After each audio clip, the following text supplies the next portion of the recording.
is Matthew Baty. This is my AS Media Studies evaluation video. In this video I'm going to go over what steps I went through to reach my final cut and what kind of processes and design choices I made to design something of high professional quality for my media coursework. So one of the questions I have for my media evaluation video is, in what ways does your media product use, develop or challenge forms and conventions of real media products? And by looking at the question, I feel that my front cover, double page spread and contents page all appeal to a music magazine and all follow the conventions of a music magazine, which makes it more appealing to my audience. However, I did add some design choices that were challenging the conventions in a sense, due to me wanting a music magazine that kind of was out there and unique, but also kept to the basics of conventions in a sense. The changes that I did were quite discreet, but also made a big impact on what my design and overall final cuts look like. Most of the conventions that I challenged in my media magazine was my front cover, as I decided to only have one photo on my front cover, which is challenging conventions definitely. With my one photo on my front cover, it's the background. It consists of the artist Azure on an abandoned setting background, and I feel like this was quite effective in terms of design choice. The photo was a really nice photo that I took, and that's why I decided to have it as a background on my front cover. And when I showed this to my peers, they really enjoyed the look of it and said it really appealed to them. I didn't choose to have only one photo mainly because I wanted one photo and I wanted to challenge the conventions. It was more the fact that I didn't want any of the photos blocking or ruining the background photo, as I felt like adding more photos would either possibly block the setting, or possibly even block the artist, which I do not want to happen. And I just wanted that nice plain setting of that photo background, so it really stood out to the audience. Another convention that I challenged in my front cover was the use of fonts. On the right side of the column, the fonts used to talk about the artist and the descriptions, they're very outgoing in a sense, and this is obviously not conventional, as plain fonts are usually used on a front cover rather than more out there fonts. But again, I wanted to be unique and I wanted it to stand out to the reader. Obviously, I needed to maintain and make sure that my fonts were also readable, which I made sure doing by adding an black outline to them and making sure that they contrasted with the background, because obviously with a one photo background it can be quite difficult reading text off it. So I made sure that the colours fitted the theme and also kind of were out there in a sense as well. Moving on to my contents page, I had a look at my analyses that I did on my blog. With my blog I researched a lot of contents pages and analysed them to see what made them successful in a sense. And what I did is I looked at them and I tried to influence my designs onto the contents pages too. And I thought that this would also make my design successful. So what I did is I looked at one of the contents pages I analysed and tried to get inspiration from it to make my contents page successful. The one that I chose was a contents page from Q. The main design choice that I kind of got inspiration from was the large photo of the artist down the middle of the page, as I thought that was quite a unique design choice, but also conventional, as it made that contents page successful. If you look at my contents page, you can see that I've done the same thing for my main artist, the one that's on my double page spread, Arun, as I feel like I wanted this artist to stand out compared to the other ones, as he was on my double page spread, and I just feel like this was really effective in the long run. Finally, my double page spread, again it's more going towards the conventions of a music magazine, as like I said, even though I challenged quite a lot of conventions on my front cover, I wanted to make sure I still maintained the conventions so my magazine was still successful and it appealed to my audience as well. What I did to go towards the conventions or appeal the conventions in my double page spread is I used 3 columns for my article, which is a design aspect that you see a lot in double page spreads, just having 3 columns for my overall double page spread article, and having the artist on one side. There's two pages obviously in a double page spread, and I had the artist on one side of the page and then the article on the other side of the page, which I thought felt very like well laid out and just separate, which is quite a good design aspect. And again, it's conventional. You see it a lot in other double page spreads, and I've seen it a lot in the double page spreads I've analysed too, so that's quite good. However, in my rough cut, I had the text going from the left page to the right page, spread it all across the middle, and then I had the artist in the middle of the rough cut, just in the middle of the two pages. And then after getting feedback from my teachers and peers, I realised this was not a good design choice, as I wanted to try and be out there and challenge conventions with my double page spread with my rough cut, but then decided it wasn't a good choice, as obviously when the reader closes and opens the magazine, with the double page spread, the artist is right in the middle of the crease line between the two pages, so the artist is going to be difficult to read, and since the text is going from left to right as well, the text is is hard to read as well, so it's not appealing to my audience and would not be a successful design choice, hence why I changed it for my final cut, and I feel like this is definitely a really good change for me. So for my second question, it reads, how does your media product represent particular social groups? And like I said at the start of the video, I wanted to try and appeal to an indie genre, as I feel like this would appeal to my audience, my younger audience, as they're the kind of people that listen to this kind of music. And with myself listening to it, I thought I'd have the knowledge to try and design and base my magazine around this genre. To also appeal to this genre, I had my artists wearing specific clothing that I thought would link with the genre and link with the personality of each of the artists, just so it appeals more to the audience. What I did is beforehand I researched what I wanted my artists to wear and what kind of clothing indie artists wear in different magazines. So for example, for my Azure artists, I had them wearing blue eyeshadow, a blue denim jacket and a sports jersey. This was due to the fact that azure is another word for blue, and I wanted my artist having a blue kind of outfit that fitted with the name and the personality of the overall artist.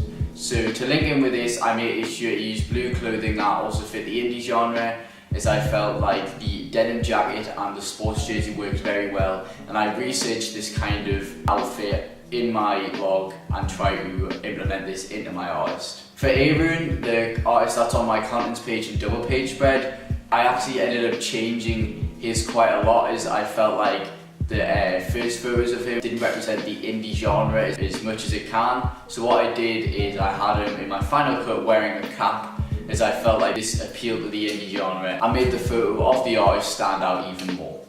For my contents pages with JC and Humi, I had them wearing casual indie clothing that would not just only appeal to the genre, but it would also at the same time represent the magazine as laid back and chill, just so that would appeal to younger audiences more. For my third question, it reads, what kind of media institution might distribute your media product and why? And I've researched this and decided that the media institution that I would want is Bauer Media Group.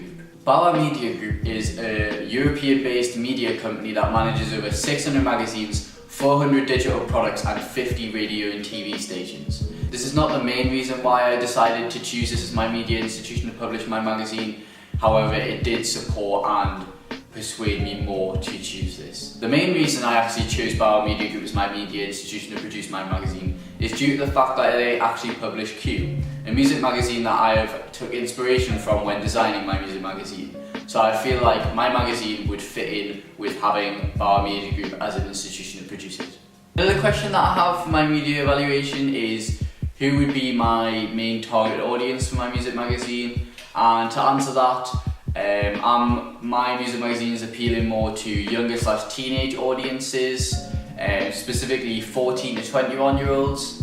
I feel like this is quite a good age range, as me being 16, I feel like I can think about what I would like in a media magazine and apply that to my designs and choices in my magazine overall. Another reason is that the genre indie is more popular towards younger/teenage readers compared to more mature older readers, and this is just in terms of music choice, and I think that if I choose this target audience, I'm going to find it easier to design and appeal to them when choosing this genre compared to if I was doing, for example, classical music or something along those lines.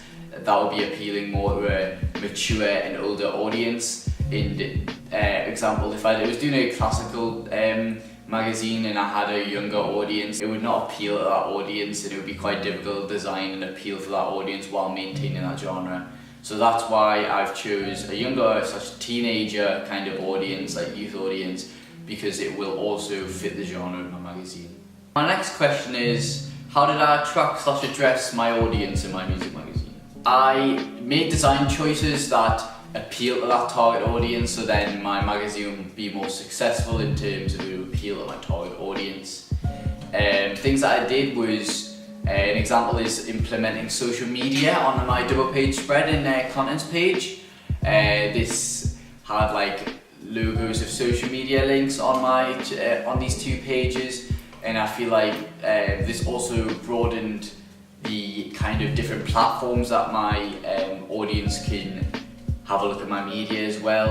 Like the magazine, they can have a look at the magazine on Facebook and the website that we'll have.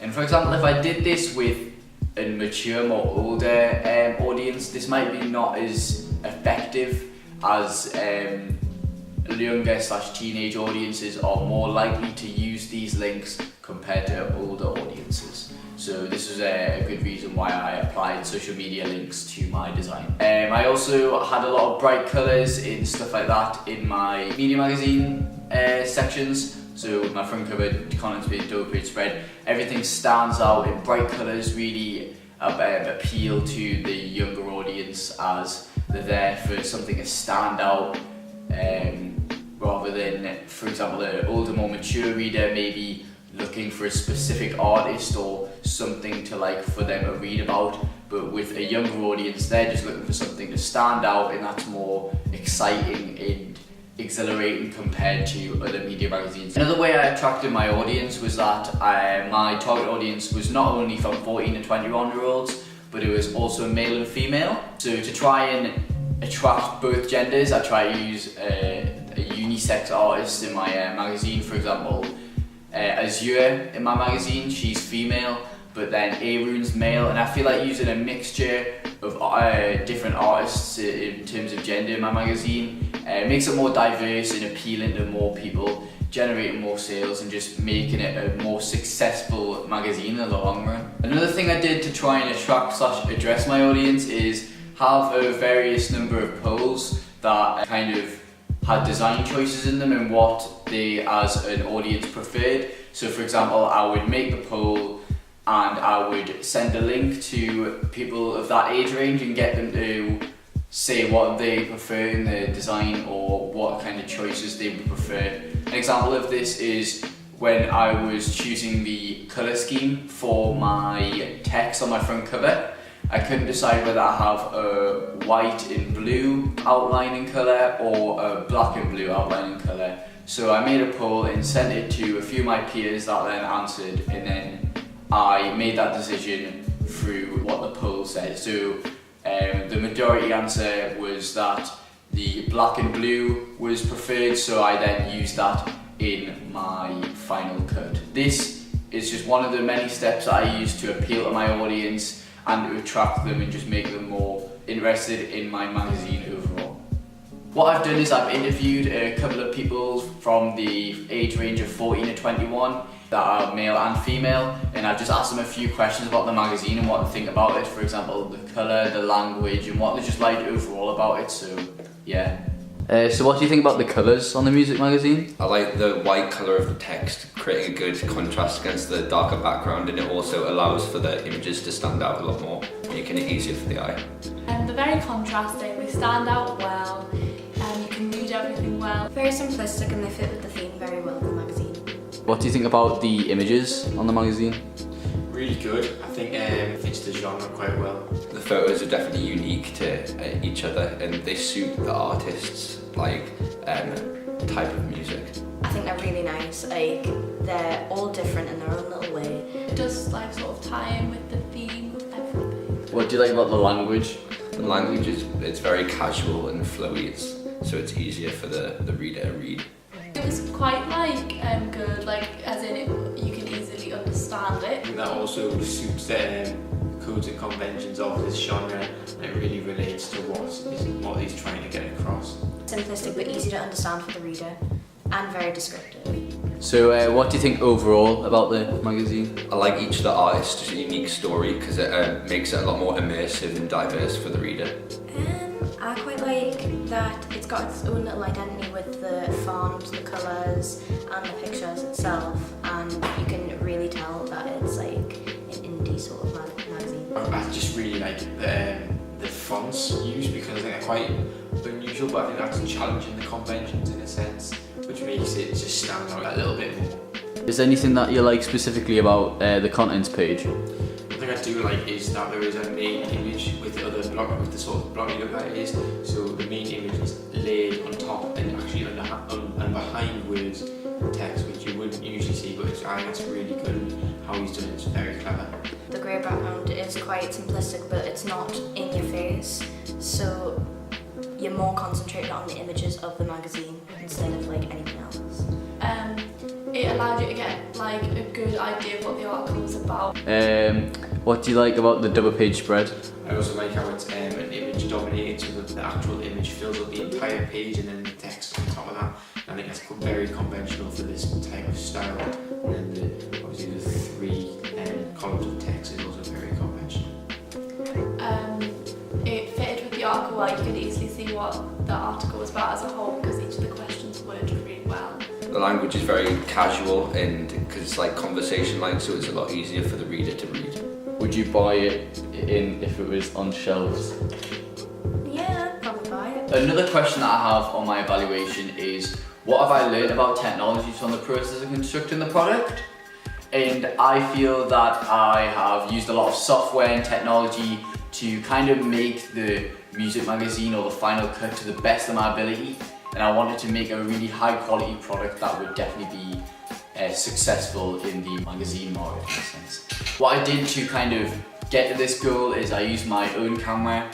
It's a Canon EOS 750D and it takes very high quality photos, and I thought by using this camera I would get more crisp, high quality photos, so I would have an overall better looking music magazine that would stand out compared to the others. I also used Adobe Photoshop and Adobe InDesign to craft and design my photos and just make my magazine overall. An example of using Photoshop in my music magazine is the long portrait photo of Arun. I used various amount of tools and software in Adobe Photoshop to kind of erase the background and to really get there in the nitty-gritty of the signs. So another thing I did with Photoshop is I used my graphics tablet that I have at home to kind of go into the sides of Arun and try and remove all the background that's around him. I used the sides to kind of erase the white sides on him so it looked more high definition and more crisp and professional in my contents page. With InDesign, I used this to actually overall lay out what my actual music magazine pages will look like, and it was a very good piece of software in terms of doing that. You had the chance to do very accurate design choices, and it gave you a lot of opportunities and just design outlooks that no other product could do. For example, Publisher would not be able to do this, or Microsoft Word in a sense. To keep track of my progress throughout the development of the music magazine I've been creating, I've been using a website called Blogger. I found it very effective as I feel like I have been able to track my progress very easily, as the website is very user friendly and just effective in terms of getting content down really quickly. I try to blog once a day to make sure I track my progress throughout the development of my music magazine. For editing this video, I've used Adobe Premiere Pro. This is software that I've previously used in the past, and I know that is very good for making videos, as it's a very accurate piece of software that you can really edit well together with. For example, Windows Movie Maker wouldn't be as accurate as Adobe Premiere Pro. So for my final question in my media evaluation is, looking back at your preliminary task, what do you feel you've learned in the progression from it to the full product? And I feel like I've made a lot of tweaks and improvements over time to my music magazine, and I feel like I've created it to the best of my ability, and I'm really happy with what it came out as. I feel like over time I've kind of learned what's conventional towards a music magazine and what isn't. Like for example, if you told me to make the music magazine when we just finished our preliminary task, I wouldn't have been able to make it to the best of my ability, and I wouldn't have been able to make it as conventional or appealing to my audience. As I've researched, looked into loads of stuff, and I've just overall just kind of worked hard to create a really good professional piece for my music magazine that's appealing to my audience and is also conventional but also unique in a way. Obviously I've had to learn all the software, like for example InDesign, Photoshop, etc., and how that all works to then use that software to my advantage to create a really high professional piece. As over time I've learned how to create a really good professional piece of media that I think I'm quite proud of.